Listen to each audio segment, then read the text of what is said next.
రాజకీయ విషయానికి వస్తే ఈరోజు జగన్ గారు కార్పొరేట్ సమావేశం ఏర్పాటు చేశారు. 2.4 తో ఎలా ఉందో చూపిస్తాము. త్వరలో 30 సంవత్సరాల పాటు మానే అధికారం ఉంటుంది. పార్టీ బయటకు ఏపీలో బతికే ఉంటుంది. ప్రజలు ఇంకా 1.0 నుంచి కోలుకోలేకపోతున్నారు స్వామి. ఎంతమంది దళితులు చంపారండి, ఎంతమంది బడుగు బలహీన వర్గాలు చంపారు, ఎంతమంది మైనారిటీ సోదరులు చంపారు గత ప్రభుత్వంలో. ఇక్కడున్న నాయకులందరి పైన కేసులు పెట్టారు. ప్రజలకు స్వేచ్ఛ ఎక్కడుండేది గత ప్రభుత్వంలో. మేము బయటికి రావాలనుకుంటే మా గేట్లకే తాడు కట్టారు కదా అన్నాడు. నా పైన 23 కేసులు పెట్టారు, అటెంప్ట్ మర్డర్ కేసు పెట్టారు, ఎస్టీసీ కేసు పెట్టారు. శాశ్వత భూ హక్కు చట్టం అని తీసుకొచ్చి ప్రజల భూముల్ని కాజేయడానికి ప్రయత్నించారు. ప్రజలు మర్చిపోయారనుకుంటున్నారా? ఆయన ఎవరు మర్చిపోలేదు.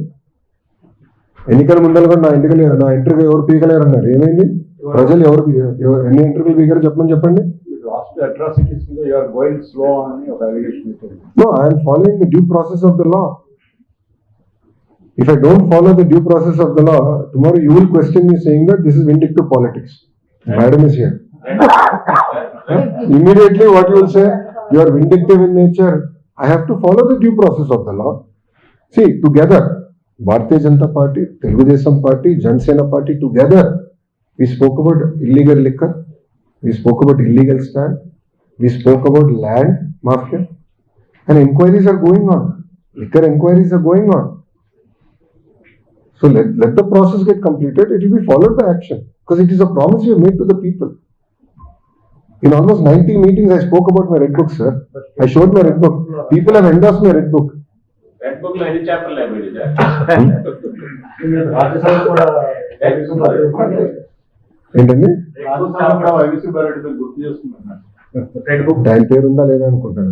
రెడ్ బుక్ లో ఎన్ని చాప్టర్లు అయిపోయింది ఇంకేమైనా ఉన్నాయా? అది కాన్ఫిడెన్షియల్ రిపోర్ట్ సార్. అది కేవలం నాకు మా అధ్యక్షుల గారి మధ్యలో ఉంటుంది. Sir any other questions? Dhabas పై అన్ని తెచ్చాడని మీరు చెప్తున్నారు. జగన్మోహన్ రెడ్డి దారి ఖర్చులు దట్టగా దారి ఖర్చులకే రావండి. గుడ్.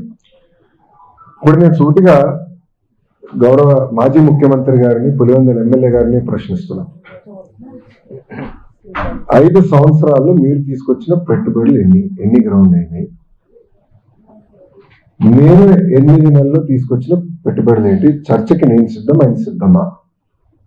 మళ్ళీ కోడిగుడ్డుని పంపిస్తాడు. మాకు కోడిగుడ్లు వద్దు, మాకు ఆమ్లెట్లు వద్దు, డైరెక్ట్ గా రమ్మనండి, ఐఎమ్ రెడీ టు టాక్. నేను ఎక్స్ప్లెయిన్ చేస్తాను.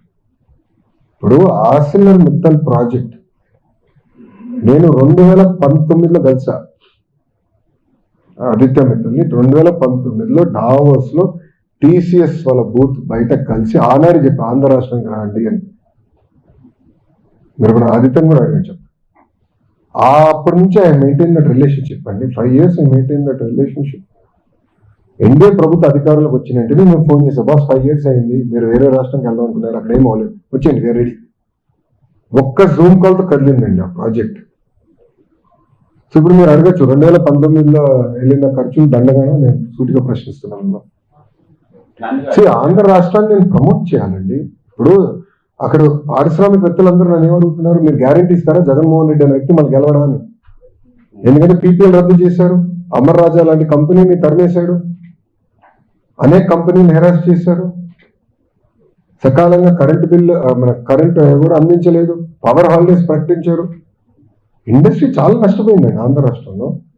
ఇప్పుడు అదంతా రివైవ్ చేసినాక మేము కష్టపడుతున్నాం, బ్రాండ్ రివైవ్ చేసినాక కష్టపడుతున్నాం. ఈరోజు మహారాష్ట్ర మాతో పోటీ పడుతుంది, తెలంగాణ మాతో పోటీ పడుతుంది, తమిళనాడు మాతో పోటీ పడుతుంది.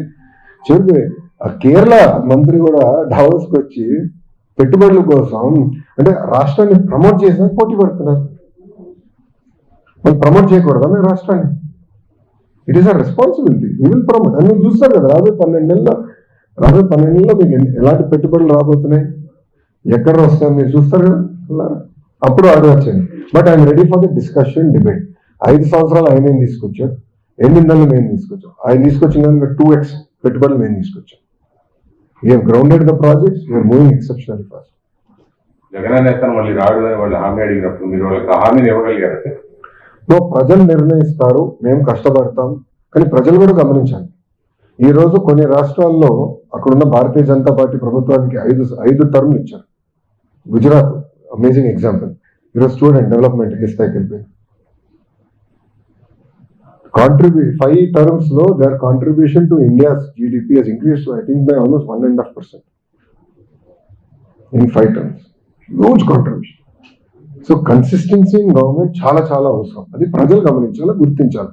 ఈరోజు కేంద్రంలో 3వ ప్రధానమంత్రిగా నరేంద్ర మోడీ గారు వచ్చారు కనుకనే ఈరోజు పాలసీ కన్సిస్టెన్సీ ఉంది, పెట్టుబడులకు పెద్ద ఎత్తున వాళ్ళు ప్రోత్సహిస్తున్నారు. ఆ కన్సిస్టెన్సీ వల్ల ఈరోజు మనం బయటపడగలుగుతాం, దేశం ముందరగలుగుతాం. ఆయన ఎమ్మెల్యేగా డిస్క్వాలిఫై చేయడానికి కుట్ర జరుగుతున్నారు నిజమేనా? ఎవరండి? జగన్మోహన్ రెడ్డి.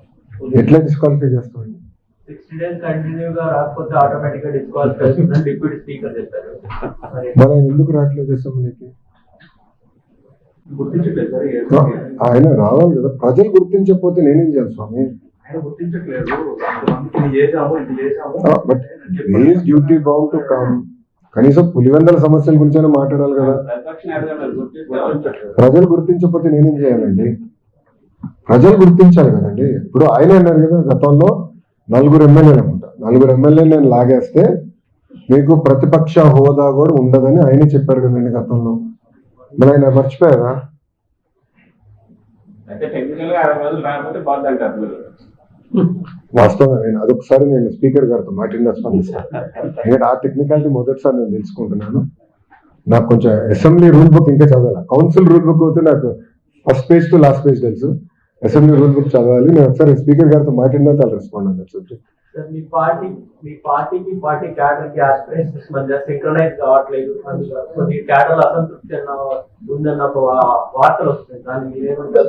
ఎట్లా మీరు ఆస్పిరేషన్ ఫుల్ఫిల్ చేస్తారు? సార్ మీరు చూస్తే గెలిచిన రోజు దగ్గర నుంచి నేను కార్యకర్తల్ని కలుస్తున్నాను. ప్రజా దర్బార్ ద్వారా కార్యకర్తల్ని నేను కలుస్తున్నాను.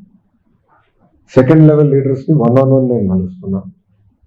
అంతేకాకుండా నేను జిల్లాలకు వెళ్ళినప్పుడు తప్పనిసరిగా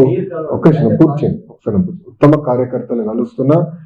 పార్టీ అక్కడ నియోజకవర్గంలో జనరల్ బాడీ మీటింగ్ పెట్టుకుంటున్నా, వాళ్ళ ఇష్యూస్ ని తెలుసుకుంటున్నా. ఈ రోజు మీరు చూస్తే నీతి సంఘ ఎన్నికలు పూర్తయినాయి. స్టేట్ లో కొన్ని నామినేటెడ్ పోస్టులు పర్చేసి మిగతా పోస్టులని కూడా ఈ నెలాఖరికల్లా we want to finish, including AMC కానివ్వండి, దేవాదాయ శాఖకు సంబంధించిన పోస్టులు కానీ అన్ని మేము భర్తీ చేస్తాం.